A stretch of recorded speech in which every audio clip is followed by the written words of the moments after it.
Hi everyone, I'm here with Dylan Welstoncraft, a leader in the LGBT community here and an advocate particularly for LGBT people of color.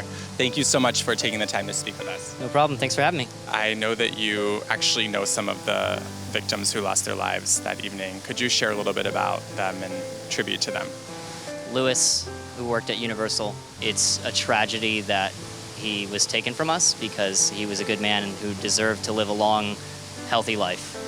He specifically worked at Harry Potter and the Forbidden Journey at Universal. They decided to have a moment of tribute for him, and everybody raised their wands into the air in solidarity in support of him. It's been really incredible to see the outpouring of support online. I know that J.K. Rowling tweeted about him, and there have been so many beautiful images from Harry Potter fans, and there's that iconic photo now that is just him smiling as he was working at the ride. That's honestly how he was all the time, so I'm glad to see that that's the memory that he's leaving on people.